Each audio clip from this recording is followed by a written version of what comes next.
What's the scariest predator under the ocean? The crocodile? Huh, I don't think so. Loch Ness monster? Please, it never existed. How about the Kronosaurus? Well, it is extinct, but you might be onto something. Let's take a look at what it'd be like if these creatures were still around today. First things first, what on earth was it? The Kronosaurus was a marine carnivore that lived in the cool, high-latitude Eromanga Sea. It covered vast areas of inland Australia between 90 and 120 million years ago, during the early Cretaceous period.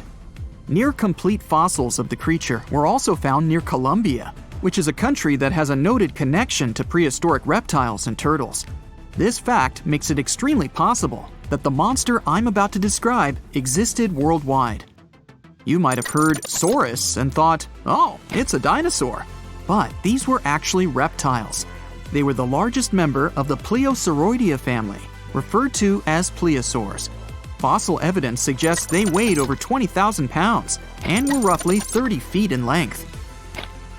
Just to put that in perspective, the longest crocodile ever measured was a saltwater crocodile by the name of Lolong from the Philippines.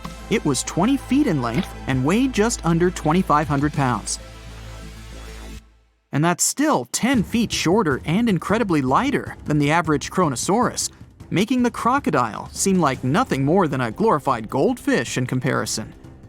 Despite its terrifying length, the most physically daunting feature of the Kronosaurus was its head. Its skull was about 8 feet long, which was actually proportionally large given the size of its body length. Anything that was unfortunate enough to end up inside the Kronosaurus's mouth may have been given false hope. After all, the teeth of the beast weren't actually that sharp. On second thought, I take that back. I wouldn't feel confident around a toothless snake, let alone being inside the mouth of this monster. But it's true that the Kronosaurus's teeth weren't sharp, especially when compared to other carnivorous reptiles, such as crocodiles and alligators. The teeth of this prehistoric sea creature were instead conical. This means that they were cone-like in shape. Unfortunately, this lack of sharpness didn't make them less dangerous.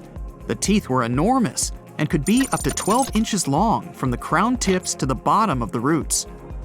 This obviously meant that the Kronosaurus had an extremely powerful bite. It was estimated to be up to 30,000 newtons, which is almost twice as powerful as the bite of a large saltwater crocodile. Because of the bluntness of their teeth, they weren't suited for twisting their prey once in their grasp, but the size and shape of the teeth made them perfect for simple open and shut biting. They would have had no problem crushing hard objects such as the toughest of shells any sea turtle could offer. Just like crocodiles, the Kronosaurus is believed to have had a short neck. This may have been an adaptation to allow the beast to successfully catch small, evasive animals. Their body, in general, was fusiform and streamlined. This means it was narrowed at both ends and had very little resistance to the flow of water. The Kronosaurus was also equipped with 4 paddle-like limbs. The hind limbs were larger than the front ones. They could span approximately 7 feet in diameter. All in all, this set the Kronosaurus up to effortlessly propel itself through the waters and be an ultimate predator. Predator X, if you will? That's the name that was given to the fossil of a creature discovered near Svalbard, a Norwegian island group, in 2009. The fossil was identified as a 50-foot-long, 100,000-pound monster with a bite force of 33,000 pounds per square inch. This might be the highest bite force of any known animal.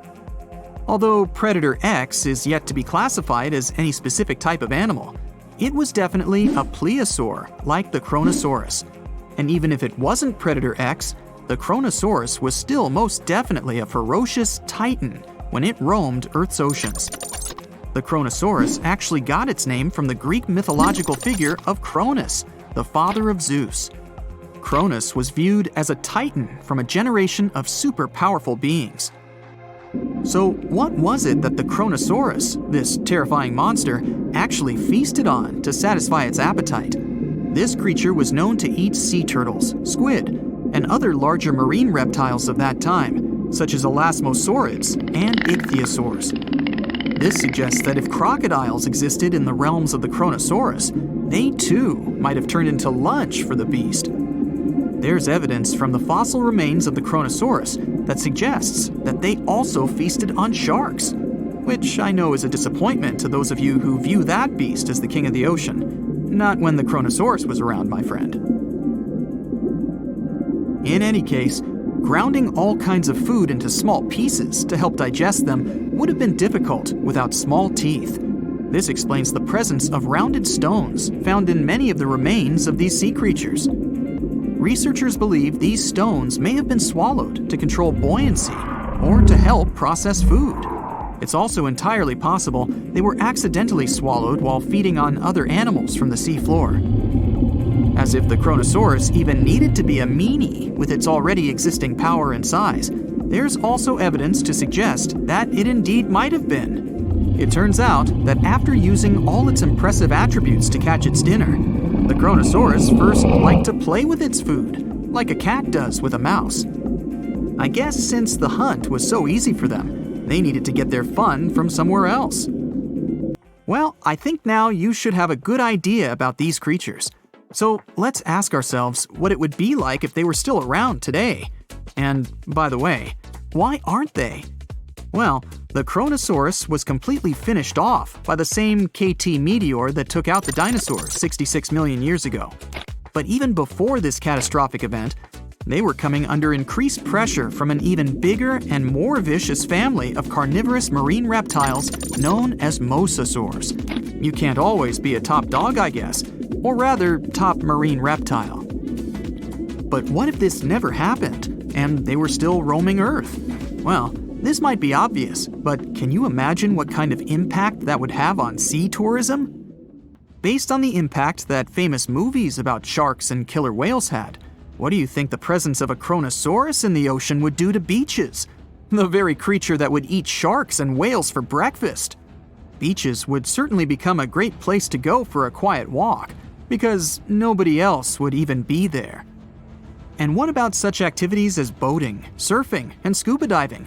You think anyone would dare try them, knowing that this 30-foot beast could be lurking beneath them? Let's give humans some credit and assume most of them wouldn't. This would cripple the global sea tourism industry, which is responsible for earning roughly $143 billion every year. Just to make sure this shocking point hits home, the most expensive yacht to ever roam the ocean was called the History Supreme. Its master bedroom was believed to have a statue made of T-Rex's bone and a wall made of meteorite rocks, as well as a 24-karat gold panoramic wall aquarium. Anyway, this yacht was worth nearly $5 billion, meaning you could buy 38 of them with the money lost in potential damages to sea tourism caused by the Kronosaurus. I'm sure that the yacht's owner was happy the beast never made an appearance in their luxurious aquarium. So luxurious, in fact, that some people believe the History Supreme, reportedly owned by some business genius from Malaysia, never even existed. Rumor has it that it was simply an elaborate hoax fabricated by the supposed designer. Anyway, I don't think the trouble would just stop there. People could actually be in serious danger, regardless of being near the ocean or not. No, I'm not about to tell you that this thing would grow legs, adapt to living on land, and start picking us off one by one. At least, I hope not. I'm just going to point out the damage that the Kronosaurus would inflict through its devastating impact on sea trade. In America, ocean transit accounts for 76% of national trade. On top of this, more than 100 vital pharmaceutical products originate in the sea. I'll also state the obvious and point out that the ocean is a huge food source for us humans. The presence of the Kronosaurus could have a great impact on our relationship with the ocean, something we usually take for granted.